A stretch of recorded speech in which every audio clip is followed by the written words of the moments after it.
Bonjour à tous et bienvenue dans une nouvelle vidéo. Moi c'est Jocelyn Le Gouen, praticien en hypnose et coach en PNL. Je vais répondre à la question d'une internaute dont la situation est que son conjoint a perdu son père. Donc il est dans le deuil de son père depuis 2 ans. Il n'en est toujours pas sorti. Et du coup, ça a mis un peu, ça a changé la dynamique de la relation de couple. Il n'y a plus de désir, il n'y a plus la dimension amour, amitié, amant comme auparavant. C'est différent et elle se demande comment faire pour l'aider à reprendre tout ça, à redonner un second souffle à sa relation. Alors déjà, ce qu'elle fait, c'est l'écouter. Donc parfois, il se défoule par rapport à son travail en s'exprimant, mais ça ne suffit pas, apparemment.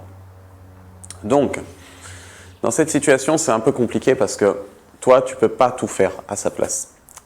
T'aimerais qu'il prenne plus d'initiative, qu'il passe à l'action et qu'il sorte, on va dire, de cette rumination, de ce deuil.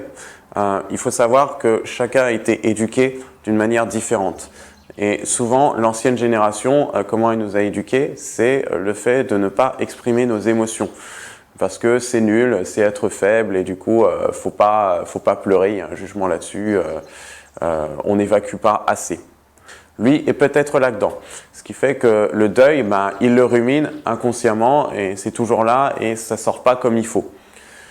Je conseillerais qu'il soit accompagné avec un psychothérapeute ou psychologue ou en tout cas quelqu'un qui soit capable de désamorcer la situation, mais pour se faire accompagner, encore faut-il qu'il le veuille.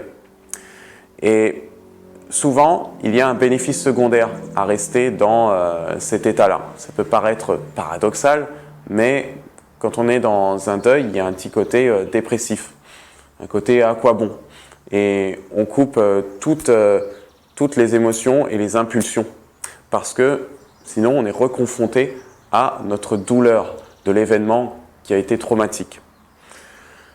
Le père, en effet, c'est la figure masculine, la figure paternelle, celle qui nous montre comment être un homme dans la vie. Il est possible qu'il ait été un peu perdu là-dedans. Donc, comment être un homme avec toi, ça en devient compliqué. Il a besoin d'avoir une direction, une confiance en lui. Par contre, cette confiance en lui, il va l'appuyer par ses expériences personnelles.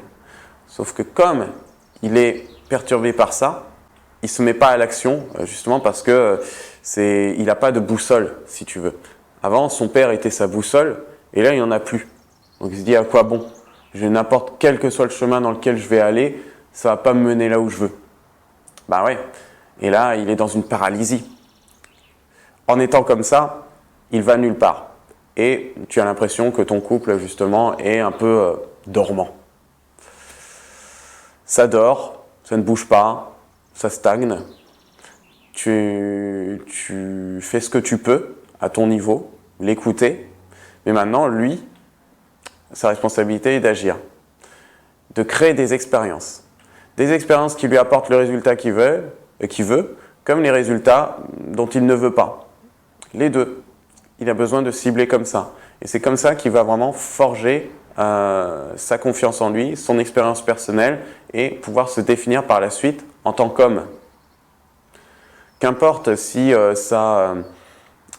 une expérience lui donne exactement ce qu'il veut ou pas. Qu'importe, l'important c'est de bouger, c'est de se mettre en mouvement. Se mettre en mouvement, quelque part, c'est masculin. On va de l'avant, on va dans l'action. C'est ce qu'on demandait aux hommes pendant très longtemps, durant des siècles et des siècles, des millénaires même. Voilà, et ce qu'on a interdit de faire à la femme dans le fonctionnement patriarcal. Toi, ce que tu peux faire à ton niveau, c'est donner l'exemple. Donner l'exemple en te mettant en mouvement dans la vie, en faisant les choses. Alors après, encore faut-il qu'il ne fasse pas un complexe d'infériorité par rapport à toi, qu'il n'ait pas l'impression que toi tu prennes la place d'homme, que tu le castres. Non, il faut lui montrer qu'il peut accompagner ton mouvement. Et en accompagnant ton mouvement, il va prendre confiance en lui. Plus il va prendre confiance en lui, plus il va se mettre en mouvement. Il va en avoir l'envie. Parce qu'il va pouvoir se définir aussi par lui-même, par ses expériences. Après, tes activités à toi, ça peut être des activités de filles, qu'on ne mette pas que lui il se compare pas à niveau homme, quoi, qui se disent pas ah elle fait des activités que je pourrais faire et moi je les fais pas, ah je suis nul, etc. Elle doit pas me trouver sexy, etc. Et du coup on est dans un cercle vicieux, tu comprends? Là, aie tes activités à toi qui te mettent en mouvement afin de lui donner envie de voir que la femme qu'il aime, qu'il écoute et qu'il aime surtout parce qu'il a besoin de ça, de savoir que tu l'aimes pour ce qu'il est et que tu l'accompagneras même s'il ne bouge pas dans 1 an, dans 2 ans, dans 3 ans.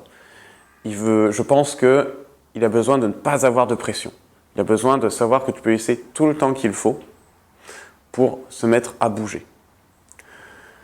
Après, en effet, ce serait mieux qu'il se mette en mouvement, pas pour toi, c'est pas parce que c'est une demande de toi, parce que si tu sous-entends que c'est une demande de toi, il va se mettre la pression, mais plutôt pour lui. Tu te sentirais bien de voir qu'il ait des activités, qu'il se sente bien, qu'il se sente mieux, et qu'il bouge, justement. Juste pour lui, pour le plaisir, qu'il ait le plaisir à se sentir bien. Et là, je pense qu'on retrouvera une dynamique, peu à peu, qui sera plus rayonnante, qui aura plus de goût dans le couple. En tout cas, là, c'est tout ce que je peux te conseiller à ton niveau, parce que tu n'es pas responsable de ton conjoint. Comme je l'ai dit dans une autre vidéo, tu n'es pas l'assistante de ton conjoint. Tu peux l'aider, mais à lui de prendre les décisions. Voilà. Qu'est-ce que je pourrais dire d'autre? Il n'y a pas grand-chose. J'espère que, comme je le dis dans d'autres vidéos, qu'il a des activités qui pourraient le mettre en mouvement. Le sport, par exemple. Le sport, que ce soit sport de combat, sport collectif, sport solo, comme le footing, etc. Des activités artistiques, s'il est plus artistique, ça lui permet d'exprimer ce qu'il a au fond de lui-même, dans l'inconscient. Et écriture, c'est toujours une thérapie. Donc ce sont des petites actions qu'il peut faire à son niveau. Sinon, évidemment, je lui conseillerais de se faire accompagner par un praticien, un psychothérapeute ou un psychologue afin de trouver des solutions pour, déjà de l'aider à évacuer ce qu'il a évacué et de trouver des actions concrètes qui pourront le remettre sur les rails de son changement, de son évolution. Voilà. Ce sera tout pour cette vidéo. Je vous remercie d'avoir suivi jusqu'au bout. Mettez un j'aime si vous avez apprécié. Mettez un commentaire aussi, juste en dessous. Je réponds à vos questions avec plaisir. Et partagez-la si vous pensez qu'elle peut aider un proche. Je vous remercie. À bientôt.